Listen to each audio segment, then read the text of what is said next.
ಎಚ್ಡಿಕೋಟೆ ಪಟ್ಟಣದ Saint Joseph central ಸ್ಕೂಲ್ನಲ್ಲಿ ಪ್ರಿಕೆಜಿ ಹಾಗೂ ಎಲ್ಕೆಜಿ, ಯುಕೆಜಿ ಮತ್ತು ಮೊದಲನೇ ತರಗತಿ ವಿದ್ಯಾರ್ಥಿಗಳಿಗಾಗಿ ಶುಭ ಶುಕ್ರವಾರ ಅಕ್ಷರಾಭ್ಯಾಸ ಕಾರ್ಯಕ್ರಮ ನಡೆಯಿತು. ಸೆಂಟ್ ಮೇರಿಸ್ ಮತ್ತು ಸೆಂಟ್ ಜೋಸೆಫ್ ಸಂಸ್ಥೆಯ ಸಂಸ್ಥಾಪಕರಾದ ಡಾ ಬರ್ನಾರ್ಡ್ ಪ್ರಕಾಶ್ ಬಾರ್ನಿಸ್, ಶಾಲೆಯ ಪ್ರಾಚಾರ್ಯರಾದ ಸವಿತಾರವರು ವಿದ್ಯಾದೇವತೆ ಸರಸ್ವತಿಗೆ ಪೂಜೆ ಸಲ್ಲಿಸುವ ಮೂಲಕ ಉದ್ಘಾಟಿಸಿದರು. ಬಳಿಕ ಪೋಷಕರು ತಮ್ಮ ಮಕ್ಕಳಿಗೆ ಅಕ್ಷರಾಭ್ಯಾಸ ಮಾಡಿಸಿದರು. ಮಕ್ಕಳ ಶೈಕ್ಷಣಿಕ ಜೀವನದ ಮೊದಲ ಹೆಜ್ಜೆಯಾದ ಅಕ್ಷರಾಭ್ಯಾಸವನ್ನು ಶಾಲೆಯು ವಿಶೇಷ ಹಾಗೂ ಅರ್ಥಪೂರ್ಣವಾಗಿ ಆಯೋಜಿಸಿದ್ದು, ಪೋಷಕರು ಮತ್ತು ಶಿಕ್ಷಕರಲ್ಲಿ ಸಂತಸ ಮೂಡಿಸಿತು. ಪುಟಾಣಿಗಳು ಸಾಂಪ್ರದಾಯಿಕ ಉಡುಪು ಧರಿಸಿ ಸಂಭ್ರಮದಲ್ಲಿ ಪಾಲ್ಗೊಂಡು ಕಾರ್ಯಕ್ರಮದ ಮೆರುಗನ್ನು ಇನ್ನಷ್ಟು ಹೆಚ್ಚಿಸಿದರು. ಶಿಕ್ಷಣದ ಪವಿತ್ರ ಪಯಣಕ್ಕೆ ಶುಭಾರಂಭವಾಗಿರುವ ಈ ಅಕ್ಷರಾಭ್ಯಾಸ ಸಮಾರಂಭವು ಮಕ್ಕಳ ಜೀವನದಲ್ಲಿ ಅವಿಸ್ಮರಣೀಯ ಕ್ಷಣವಾಗಿ ಉಳಿಯುವಂತಾಯಿತು.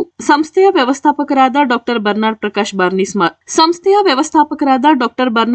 ಬಾರ್ನಿಸ್ ರವರು ಮಕ್ಕಳ ವಿದ್ಯಾಭ್ಯಾಸಕ್ಕೆ ಹಾಗೂ ಸಂಸ್ಥೆಗೆ ಒಳ್ಳೆಯದಾಗಲಿ ಎಂದು ಶುಭ ಕೋರಿದರು.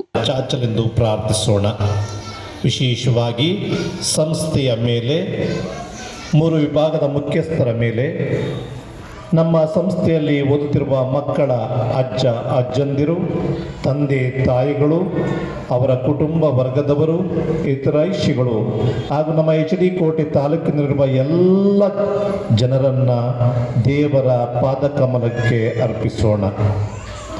ಈ ಶೈಕ್ಷಣಿಕ ವರ್ಷವನ್ನು ಪ್ರಾರಂಭಿಸುತ್ತಿರುವಾಗ ನಿಮ್ಮ ಮನೆಯ ದೇವರುಗಳು ಈ ನಮ್ಮ ಮಕ್ಕಳನ್ನು ಆಶೀರ್ವದಿಸಲೆಂದು ಪ್ರಾರ್ಥಿಸಿರಿ. ನಮ್ಮೆಲ್ಲರ ಮಕ್ಕಳಿಗೆ ಬೇಕಾಗಿರುವಂತಹ ಆರೋಗ್ಯ ಭಾಗ್ಯ, ಮನಃಶಾಂತಿ, ನೆಮ್ಮದಿ, ಜ್ಞಾನ, ವಿವೇಕ ಹಾಗೂ ಮಾನವೀಯತೆಯನ್ನು ಈ ನಮ್ಮ ಮಕ್ಕಳಿಗೆ ದೇವರು ದಯ ಪಾಲಿಸಲೆಂದು ನಿಮ್ಮ ಮನೆ ದೇವರಲ್ಲಿ ಪ್ರಾರ್ಥಿಸಿರಿ. ನೆರೆದಿರುವ ಸರ್ವರ ಒಂದು ಎಲ್ಲ ಪ್ರಾರ್ಥನೆಗಳೊಂದಿಗೆ ಈ ಒಂದು ಶೈಕ್ಷಣಿಕ ವರ್ಷವನ್ನು ಪ್ರಾರಂಭಿಸುತ್ತಿದ್ದೇವೆ. ಎಲ್ಲ ಹಿರಿಯರು ತಮ್ಮ ಬಲಗೈಗಳನ್ನು ಚಾಚಿ ಮಕ್ಕಳನ್ನು ಆಶೀರ್ವದಿಸಲು ನಿಮ್ಮ ಬಲಗೈಗಳನ್ನು ಚಾಚಿರಿ. ಎಲ್ಲರೂ ಬಲಗೈಗಳನ್ನು ನಿಮ್ಮ ಮಕ್ಕಳ ತಲೆಯ ಮೇಲೆ ಅಥವಾ ಭುಜದ ಮೇಲೆ ಎಲ್ಲಾಗುತ್ತೋ ಹಾಕಿರಿ. ನೆರೆದಿರುವ ನಮ್ಮ ತಂದೆಯಂದಿರು ಸಹ ನಿಮ್ಮ ಕೈಗಳನ್ನು ಚಾಚಿ ಈ ಮಕ್ಕಳನ್ನು ಆಶೀರ್ವದಿಸಿರಿ. ಇವರು ನಿಮ್ಮ ಮಕ್ಕಳು, ಇವರು ನಮ್ಮ ಮಕ್ಕಳು. ಇವರು ತಮ್ಮ ಜೀವನದಲ್ಲಿ ಉತ್ತಮವಾದಂತಹ ಭವಿಷ್ಯವನ್ನು ಕಾಣಲಿ. ಈ ಮಕ್ಕಳಿಗೆ ಬೇಕಾಗಿರುವಂಥ ಎಲ್ಲ ರೀತಿಯ ಅವರಿಗೆ ದೈಹಿಕ, ಶೈಕ್ಷಣಿಕ, ಆಧ್ಯಾತ್ಮಿಕ ಹಾಗೂ ಪ್ರತಿಯೊಂದು ಚಟುವಟಿಕೆಗಳಿಗೆ ಬೇಕಾಗಿರುವಂಥ ಶಕ್ತಿ, ಸ್ಫೂರ್ತಿ, ಚೈತನ್ಯವನ್ನು ದಯಪಾಲಿಸಲೆಂದು ಪ್ರಾರ್ಥಿಸಿರಿ. ತಂದೆ ತಾಯಿಗಳಿಗಾಗಿ, ಈ ಮಕ್ಕಳ ಅಜ್ಜ ಅಜ್ಜಂದಿರಿಗಾಗಿ, ಈ ಮಕ್ಕಳ ಒಂದು ಭವಿಷ್ಯಕ್ಕಾಗಿ ತಮ್ಮ ಜೀವನವನ್ನೇ ಒತ್ತೆಯಾಗಿರುವಂಥ ಎಲ್ಲರಿಗಾಗಿ ನಾವು ಪ್ರಾರ್ಥಿಸೋಣ. ಈ ಮಕ್ಕಳನ್ನು ಹಾಗೂ ಮಕ್ಕಳ ಭವಿಷ್ಯವನ್ನು ಆಶೀರ್ವದಿಸಲಿ. Thank you very much. ನಂತರ ಮುಖ್ಯೋಪಾಧ್ಯಾಯಿನಿ ಸವಿತಾ ಮಾತನಾಡಿ, ಮಗುವಿನ ಜೀವನದಲ್ಲಿ ಜ್ಞಾನದ ಬೆಳಕು ಮೂಡಲಿ ಮತ್ತು ಎಲ್ಲಾ ದುಷ್ಟಶಕ್ತಿಗಳಿಂದ ರಕ್ಷಣೆ ನೀಡಲಿ ಎಂಬ ಸದುದ್ದೇಶದಿಂದ ಅರಿಶಿನ ಮೂಲಕ ಅಕ್ಷರಾಭ್ಯಾಸ ಮಾಡಿಸಲಾಗಿದೆ. ಮಕ್ಕಳಲ್ಲಿ ಶಿಸ್ತನ್ನು ಬೆಳೆಸಲು ಪೋಷಕರ ಪಾತ್ರ ಬಹಳ ಮುಖ್ಯವಾಗುತ್ತದೆ ಎಂದು ತಿಳಿಸಿದರು. ಕಾರ್ಯಕ್ರಮ ಪ್ರಾರಂಭ ಮಾಡುವ ಮೊದಲು ಈಗಾಗಲೇ ಶೈಕ್ಷಣಿಕ ವರ್ಷ ಪ್ರಾರಂಭವಾಗಿ 1.5-2 ತಿಂಗಳು ಕಳೀತಾ ಬರ್ತಾ ಇದೆ. ಈ ಸಂದರ್ಭದಲ್ಲಿ ಮೊದಲು ನಾನು ಗಮನಿಸಿದಂತಹ ಕೆಲವೊಂದು ಅಂಶಗಳನ್ನು ಹೇಳಿ, ಶಾಲೆಯಲ್ಲಿ ಕೆಲವೊಂದು ನೀತಿ ನಿಯಮಗಳು ಕೂಡ ಇರ್ತವೆ.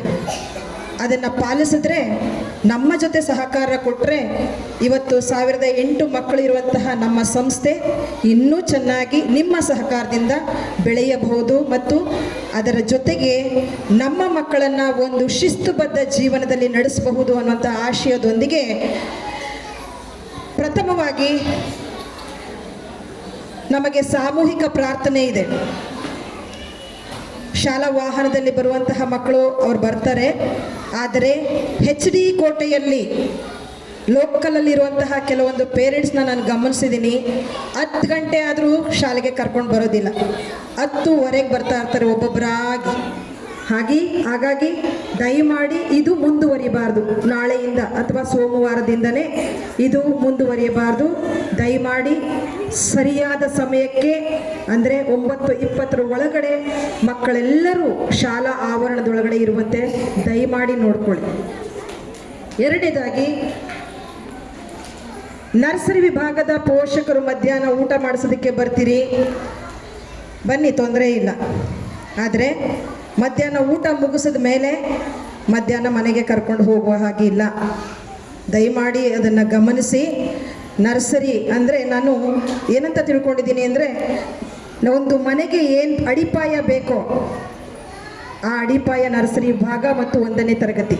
ಅವರಿಗೆ ಹೇಳೋಕ್ಕಾಗಲ್ಲ, ಒಬ್ಬ ಲೇಡಿಯಾಗಿ ನೀವು ನಿಮ್ಮ ಪತಿಯಂದಿರಿಗೆ ಹೇಳಬೇಕು, ಶಾಲಾ ಆವರಣಕ್ಕೆ ಬರಬೇಕಾದ್ರೆ ಒಂದು ಡ್ರೆಸ್ ಕೋಡ್ ಇದೆ, ಹೌದಲ್ವಾ? ಎಲ್ಲ ಕಡೆ ನೈಟಿ ಹಾಕೊಂಡು ಹೋಗೋಕ್ಕಾಗುತ್ತಾ? ಎಲ್ಲ ಕಡೆ ಬರ್ಮುಡಾಸ್ ಹಾಕೊಂಡು ಹೋಗೋಕ್ಕಾಗುತ್ತಾ ಪುರುಷರು? ಆಗಲ್ಲ. ಪ್ರತಿಯೊಂದು ಶಾಲೆಗೂ ಆಗಲಿ ಅಥವಾ ಪ್ರತಿಯೊಂದು ವ್ಯವಸ್ಥೆಗಾಗಲಿ ಅದರದ್ದೇ ಆದಂತಹ ಒಂದು ನೀತಿ ನಿಯಮಗಳಿದೆ. ಹಾಗಾಗಿ ನಿಮ್ಮ ಪತಿಯಂದಿರಿಗೆ ಹೇಳಬೇಕು, ಶಾಲೆಗೆ ಬರಬೇಕಾದ್ರೆ ಬರ್ಮುಡಾಸ್ ಹಾಕೊಂಡು ಬರಬೇಡಿ. ಯಾಕೆಂದರೆ ಅದನ್ನು ನೋಡಿ ಇನ್ನೊಬ್ಬರನ್ನ ಕಲಿಬೇಕು. ನಾನು ನಾಚಿಕೆ ಬಿಟ್ಟು ಹೇಳಿದ್ದೀನಿ ಎಷ್ಟೋ ಜನಕ್ಕೆ, ನನಗೆ ನಾಚಿಕೆ ಆಗುತ್ತೆ. ಆ್ಯಕ್ಚುಲಿ ನೀವಾದರೂ ನಿಮಗೆ ಆದರೂ ನಾಚಿಕೆ ಆಗುತ್ತೆ ತಾನೇ? ನಾನು ಕೂಡ ನಾಚಿಕೆ ಬಿಟ್ಟು ಹೇಳಿದ್ದೀನಿ, ಸರ್ ದಯಮಾಡಿ ಹಾಕೊಂಡ್ಬರ್ಬೇಡಿ ಹೇಳಿದೆ. ಆದರೂ ಕೆಲವೊಬ್ರು ಕೇಳಲ್ಲ, ಪದೇ ಪದೇ ಹೇಳೋಕ್ಕೆ ನಮಗೂ ಇಷ್ಟ ಆಗಲ್ಲ. ಸೊ ನೀವು ಹೇಳಿದ್ರೆ ಖಂಡಿತ ಕೇಳ್ತಾರೆ. ದಯಮಾಡಿ ಇದೊಂದು ಅಭ್ಯಾಸವನ್ನು ಬಿಡಿಸಿ. ಶಾಲೆಗೆ ಬರುವ ದೃಶ್ಯವನ್ನು ಮತ್ತು ಸಂತೋಷವನ್ನು ಕಣ್ತುಂಬಿಕೊಳ್ಳುವ ಅಜ್ಜ ಅಜ್ಜಿಯಂದಿರು, ಒಟ್ಟಾರೆ ಪ್ರತಿ ಮಗುವಿನ ಕುಟುಂಬವೂ ಸಹ ಶಾಲೆಯ ಆರಂಭದ ದಿನಗಳನ್ನು ಆನಂದಿಸುತ್ತಾರೆ. ನಮಗಾಗಿ ತನ್ನ ಸಾವಿರಾರು ನಾಳೆಗಳ ಕನಸುಗಳ ಸಾಯಿಸಿ ನಮ್ಮೆಲ್ಲರ ಆಸೆಗಳನ್ನು ತನ್ನದೆಂಬಂತೆ ಪೂರೈಸಿದವಳು, ತನ್ನ ಸರ್ವಸ್ವವನ್ನು ಧಾರೆ ಎರೆದವಳು, ಇಂತಹ ಸದೃಢ ಜೀವಿತ ರೂವಾರಿ ತಾಯಿ. 100 ಜನ್ಮವೆತ್ತಿ ಹಗಲು ರಾತ್ರಿ ತಾಯಿಯ ಸೇವೆ ಮಾಡಿದರೂ ತಾಯಿಯ ಋಣ ತೀರಿಸಲು ಸಾಧ್ಯವಿಲ್ಲ.